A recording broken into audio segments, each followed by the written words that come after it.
Good morning. I will not speak in Bahasa Indonesia. I'm sorry. Excuse me. My name is Bart Ankersmit. I work for the Cultural Heritage Agency in the Netherlands, which is part of the Ministry of Culture. And I will give a presentation together with my friend and colleague Martijn de Ruiter.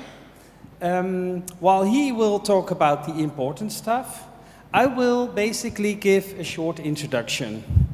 And our title is How to Deal with Change.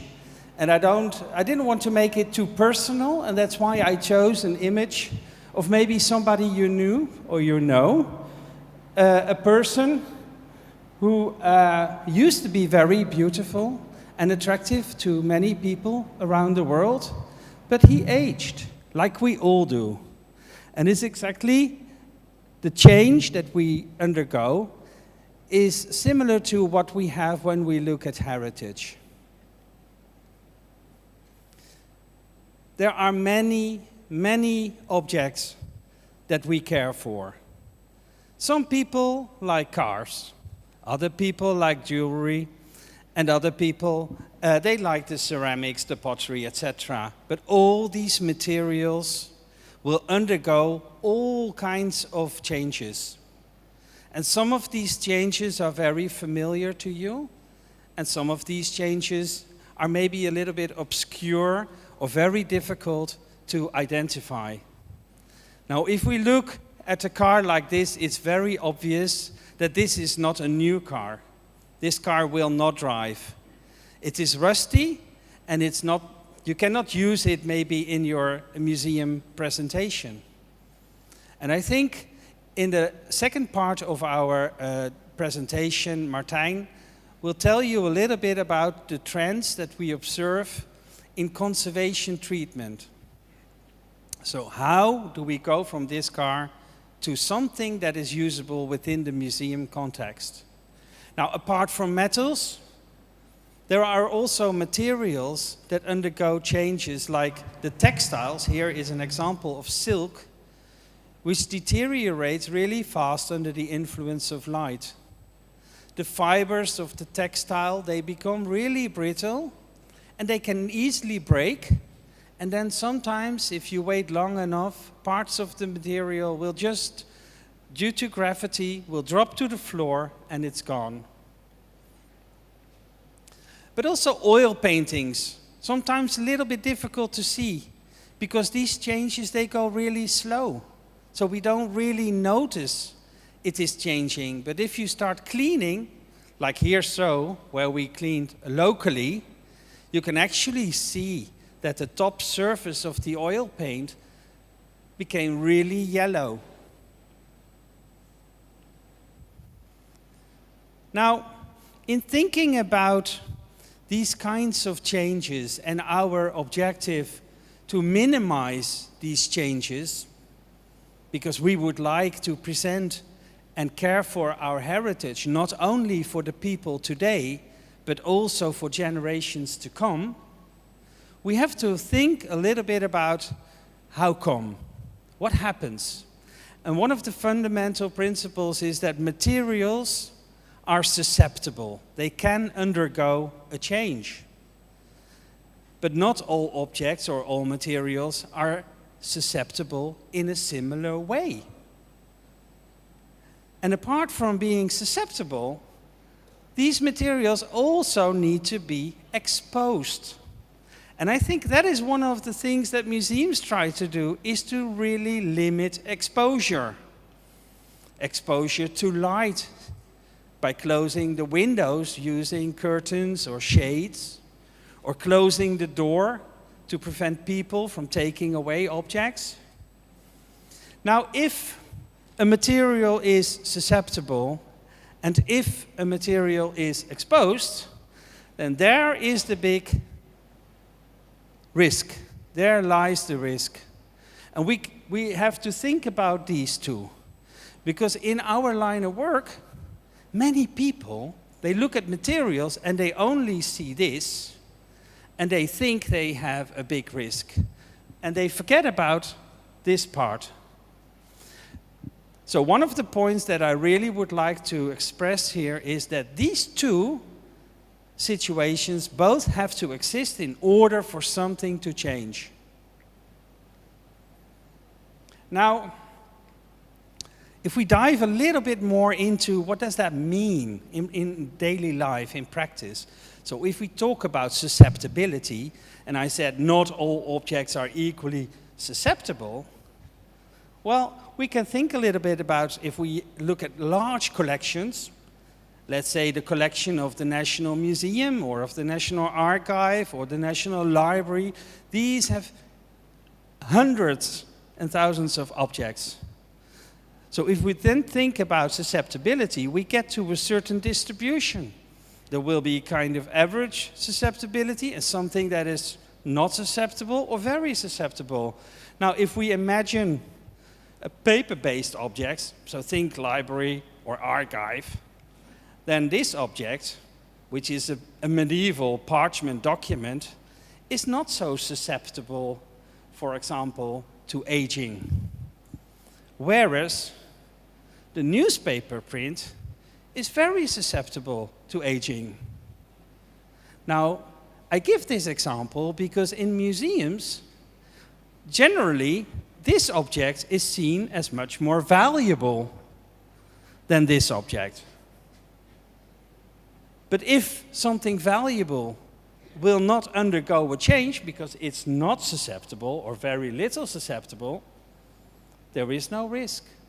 So the focus of our preservation activity should be, let me go forward, on the newspapers.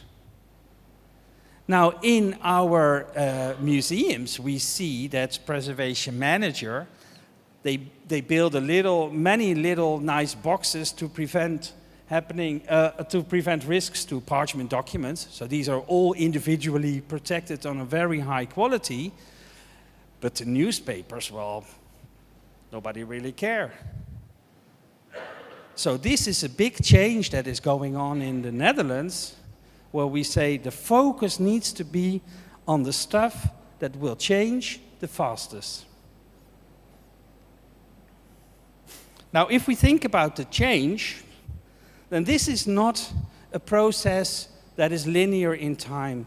There are many different ways things will change. So in this little abstract figure, here is your time axis, and here is a damage axis.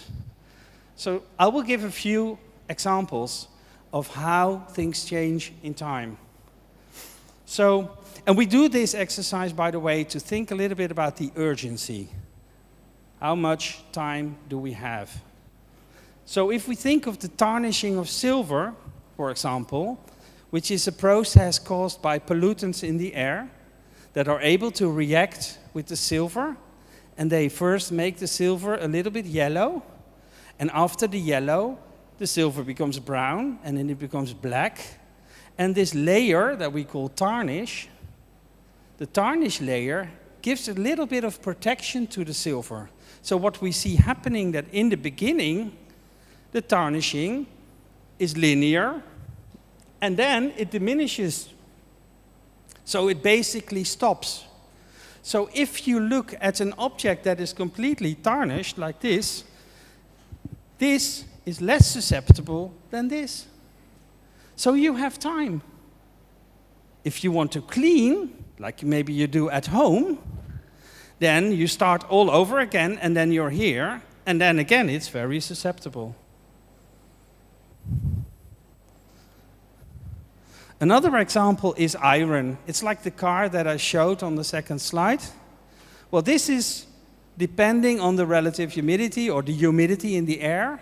It can be very fast, and you are very unfortunate here in Indonesia in terms of you have wonderful weather, nice and warm, but the humidity is very high, so this process goes really fast.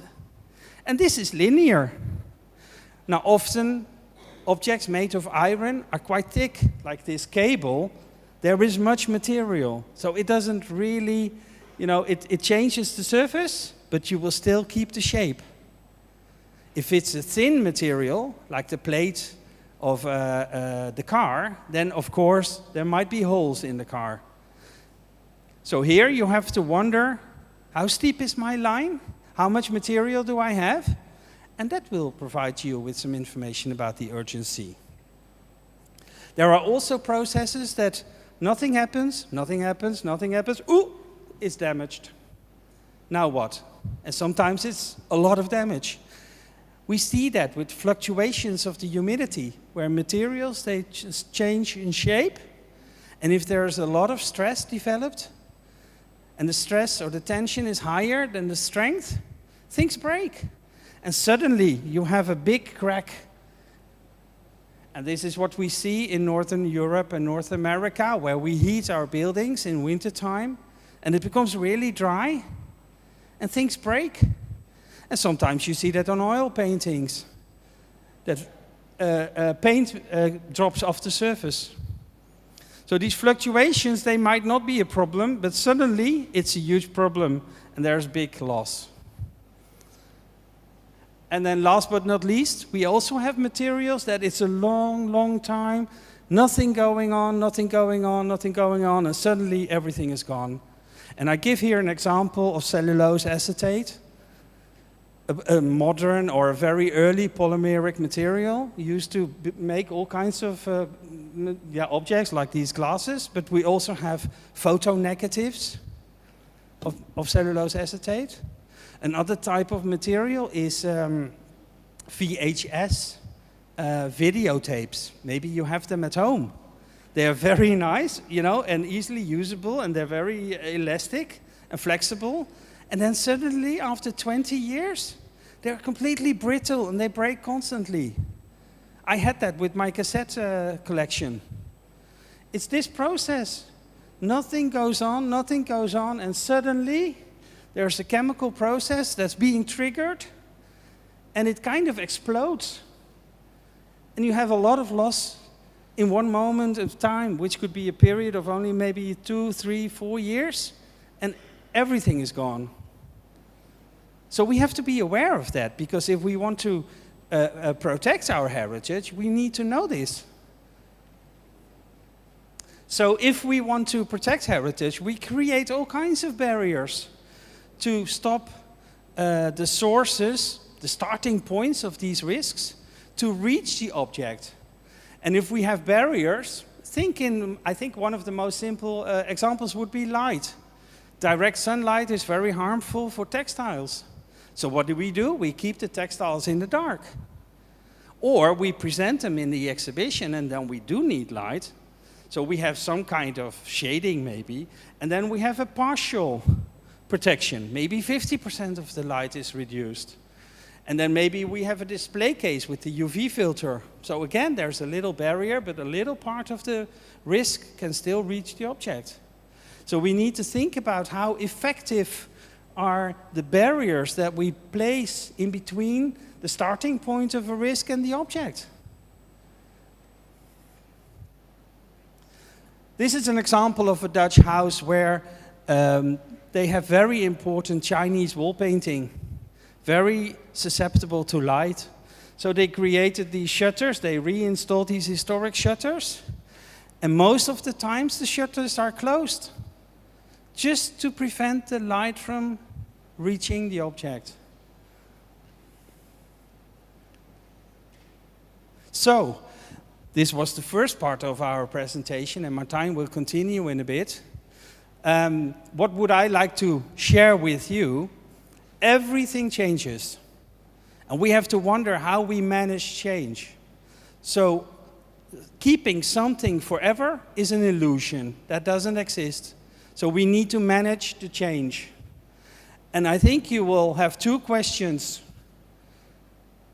How much time do we have? And is it what we do, is that effective?